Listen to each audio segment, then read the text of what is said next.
some people who were very upset with me after the convention, or not upset with me, but just upset generally, and then they externalize that anger into lashing out at me and other people, is I've received a lot of comments saying, oh, Elias, we're no longer BRGIE, we are USB. Let me explain this to you. United States Biafra is the destination. What is United States Biafra? It's a fully established Biafran nation state that exercises full sovereignty, that has restored the control of the territory, and that is now recognized by the international community. That is the goal. USB is the goal. BRGIE is the vehicle to get to the goal. BRGIE is the vehicles. Like BRGIE is the car, USB is the destination. You're going to the destination. Alright, depending on your time zone and your location. And I'm going to go through the social media space where for this video from the BRGIE lobbies. After Elias, Gerrasolis. Video wherever when they put so many things about the BRGIE government and about the USB government. I never wanted to bring this video, but then when you fame range without this video for you guys to listen to. First of all, Mazi Elias Gerrasolis put on this video. We're going to put that now. Declaration Emir. That Biafrans emotions were not about USB government. You understand? According to what he explained, which I'll still play you guys the video to watch from beginning to the end. When you guys watch the video, you know what are more of what he said. But let me just break it down a little. He was saying that Biafrans emotions, not emotions, Biafrans were not about USB government, which is not supposed to be like that. You understand? So, but Elias Gerrasolis have forgotten that now. What if all go now to talk Biafrans back into U-turn into BRGIE again?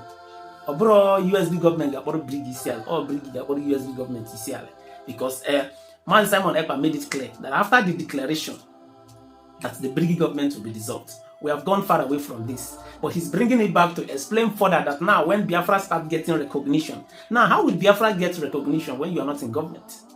As you present here some of your constitution and some things, you are not a government. How will you present some of these things?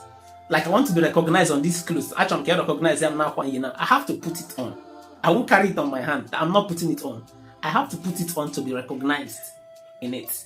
You understand? So I'll leave you guys to watch the video. Maybe now what the video of my watch the video then. You can even cover if you want from this video in the comment section. Because instead of Mazi Elias Gerrasolis, the lobby put up, we're gonna why about how court case Mazi Simon EKPA'S and what Biafrans should expect. Or Brifa put up, we're gonna why. At least what we expect to hear from you is the way the court case about Mazi Simon EKPA'S. This is what Biafrans should be expecting to hear from you at this point. About BRGIE, about USB, who to follow and who not to follow. Biafrans are going to go that stage. Biafrans are going to go that stage. Ahead. So guys, watch the video. Try me cook on this video. After watching it, you drop your opinion in the comment section.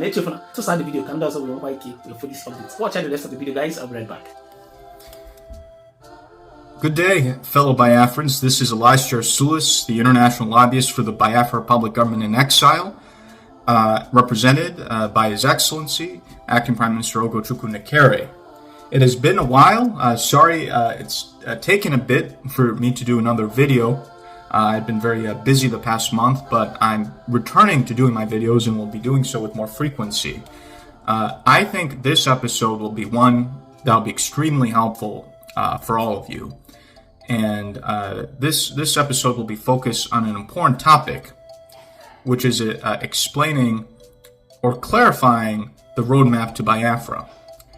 One of the major issues that I realized that I anticipated before the convention in Finland, and we saw in the aftermath of the convention, is that unfortunately there was not a complete understanding amongst some Biafrans of the purpose of the convention, understanding what is the United States of Biafra, and understanding what the Biafra government is doing. I had concerns even before the November 29th to December 2nd convention in Finland. And I expressed these to Simon at the time, that some Biafrans really didn't understand the meaning of December 2nd or United States of Biafra or the processes that the Biafra government was doing, and that the Biafra government needed to do more to explain that process to Biafrans. And Simon did, in his speeches and such, touch upon some of these topics, but it was clear that many still lacked understanding. For example, after the convention, I received some very angry messages that showed this lack of understanding. some Biafrans attacking me saying, oh, don't you know we're a nation now? Even some attacking me saying, don't you know we're a government now?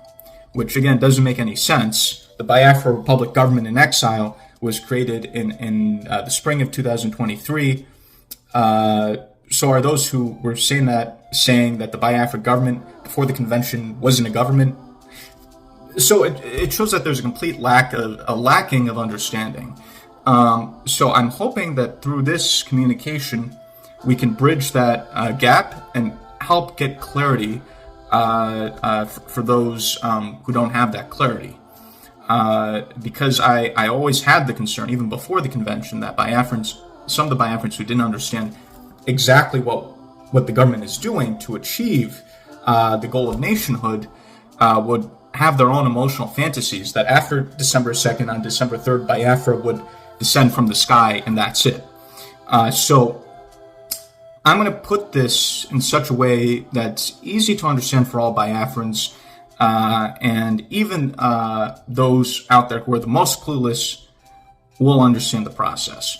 So, what is the goal, right? When we talk about United States Biafra, what is the United States Biafra? Our goal is to establish a Biafran nation state, one that has full control of its territory, exercises full sovereignty, and as a nation is therefore recognized by the international community. How do we go about that? An acronym that I'm going to use that's going to make things very easy for you to understand is what I call the 3 R's. The 3 R's. The 3 R's being, number 1, redeclaration. Number 2, restoration. Number 3, recognition.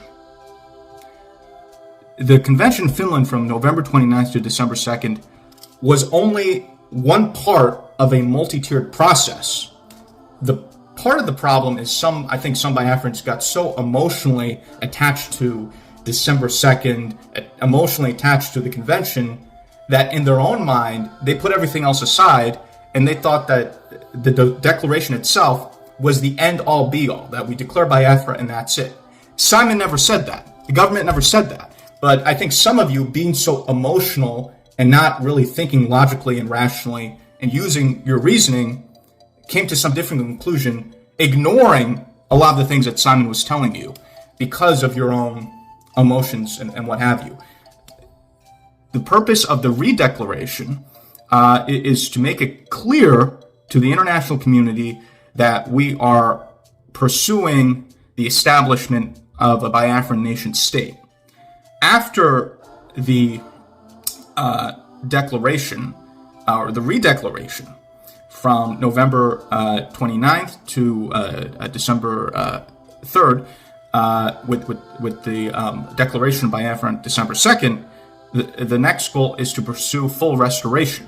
Because right now, the Biafran forces have some control of the territory, but they don't have full control of Biafra land territory. So the next goal is to achieve full sovereignty, which means full territorial control of Biafra by the Biafran forces on the ground. Finally, after you have a restoration where you are able to exercise full sovereignty, you've declared your intention to establish the Biafra nation state, the last step is recognition. Why is recognition important? If you don't have recognition, you're simply a self-governing territory. Case in point being Somaliland. They exercise full sovereignty, they have full control of their territory, they have their own government, they've had multiple elections, transitions of power, and so forth. But because they're not recognized as a country by any country in the international community, they are not able to have the full benefits of sovereignty. For example, because they're not recognized as a country by the international community, whether it's the US or the United Nations, other countries, they're not able to fully benefit, for example, from the international financial system. They're not able to get into certain programs, so on and so forth. That is why Somaliland is very aggressively pursuing its recognition. It's been undergoing an extremely intense lobbying campaign in the United States, and they have a lot of momentum. There's a very good chance that the Trump administration will recognize Somaliland as the newest nation in Africa. And Somaliland has offered very good terms to the United States in terms of military deals, defense deals, access to military bases and ports, etc. So, That is what we're trying to achieve. And I think the way to envision it is, and another attack which never really made sense. And by the way, this is not personal to me. If Simon was not detained, some of these emotional Biafrans who didn't have any understanding of what I just explained to you would have attacked Simon in anger or in their emotions, not understanding what any of this is. So again, I'm not offended anyway. I know a lot of these attacks came out of emotion of not understanding the dynamics of how we're going to achieve Biafra. But it's our job as, let's say, a government or me as a lobbyist to explain this to you so you have that proper understanding and can have a conceptual basis for knowing exactly what it is that we're trying to achieve in our efforts. And so, that's really the key is to understand the 3 R's. I think I'm putting it in such a way that everyone out there is able to comprehend how it is and what it is that we're trying to achieve. And another analogy I'll use that'll be very helpful for you is, some people who are very upset with me after the convention, or not upset with me, but just upset generally, and then they externalize that anger into lashing out at me and other people, is I've received a lot of comments saying, "Oh, Elias, we're no longer BRGIE, we are USB." Let me explain this to you. United States of Biafra is the destination. What is United States Biafra? It's a fully established Biafran nation state that exercises full sovereignty, that has restored the control of the territory, and that is now recognized by the international community. That is the goal. USB is the goal. BRGIE is the vehicle to get to the goal. BRGIE is the vehicle. It's like BRGIE is the car, USB is the destination. You're going to the destination. For example, you have people in the other camp of Dr. Brigy who've seized on this and have weaponized this attack of, "Oh, we're USB, we're no longer BRGIE," but they registered this USB as a nonprofit entity in Georgia, and they're all still living in exile. So, that doesn't really make any sense. What USB is what I explained to you, is when Biafra is a fully established nation state recognized by the international community that has restored control of the territory. Just because we had the declaration of December 2nd doesn't mean that BRGIE is somehow dissolved. BRGIE will not be dissolved until we've at least achieved full restoration. BRGIE will still continue to exist as the vehicle to achieve Biafran liberation. Once the territory is restored, then we could look at transitioning from BRGIE to, let's say, a transitional government, a provisional government, so on and so forth. So I think part of the problem, and I do think this is an area where, frankly, the government could have done better, is that there's so much hype and so much promotion of December 2nd, December 2nd, December 2nd. There was not enough education about what December 2nd means, what United States of Biafra means, what all this means. And because of that lack of education, and because people were so emotionally hyped up, after December 2nd, people just became emotionally disoriented when they didn't see Biafra falling from the sky. But again, that's not something Simon ever said, but I think people just jumped into all sorts of conclusions based off of their emotions. I'll give you an example. One of my Biafran friends told me that she knew a gentleman who's a driver who has a truck, and this person told my friend, after December 2nd, Biafra is going to basically descend from the heavens. I'm going to sell everything that I have in the West, including my truck and everything, and I'm going to move back to Biafra land a month later in January of 2025. And my friend had to explain to this gentleman, okay, just because we've had the declaration doesn't mean we've, after that, yet have achieved full sovereignty. What airport are you going to use? Isn't the airport that you're going to use to get over there into Biafra land still controlled by Nigeria? What about the village that you're from? And explained it to him and talked him out of this crazy thing he was thinking about. And explained to him that you can only move back to Biafra once Biafra is at least fully restored, then that's when you should go back. And was able to talk this gentleman out of, this harebrained idea that he had. But, that's the problem, is unfortunately some of the people in our movement are not able to think, are not able to reason, don't have any understanding. So I think it's our job to help educate, to help enlighten Biafrans about all these different dynamics. So I think this has been a cause of much confusion which has then been manipulated and exploited. So I think with me explaining this and breaking it down in a very simple way that I hope all Biafrans can understand, this will eliminate a lot of the confusion. Again, just think about it as the 3 R's. The 3 R's. Redeclaration, restoration, recognition. Redeclaration, restoration, recognition. This is a serious undertaking. Biafra is not going to descend from the heavens, descend from the skies. We're going to have to put in a lot of work in multiple vectors in order to achieve it. The problem is, unfortunately, some of our Biafran friends, because of emotion, they fly off the handle, they go into fantasies, and when the fantasy doesn't match up with the reality, they become extremely angry, they become disoriented, and they start lashing out at the people who are around them. Whether it's me, if Simon was not detained, I'm sure there were Biafrans who, after December 2nd, would have started attacking him.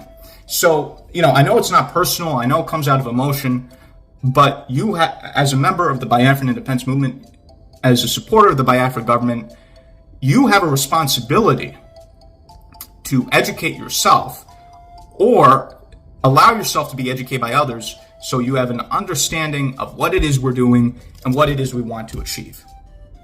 So I'm hoping that this provides at least some level of clarification, because there have been I've seen such confusion over what I think are frankly very basic concepts. So I hope this helps, and I would encourage you, because I know Biafrans talk to each other, that you can further discuss what I've laid out here in your video forums, in your chat forums, and your Twitter Space forums. Have further discussions about what I laid out here. So I hope this is helpful. I'll be putting out many more episodes on a regular basis from now on. But I think this will provide a lot of clarity and be helpful in terms of alleviating some of this confusion, which has then led to irrational emotions and disorientation and things that don't make any sense. So thank you very much, and I look forward to speaking to you again soon.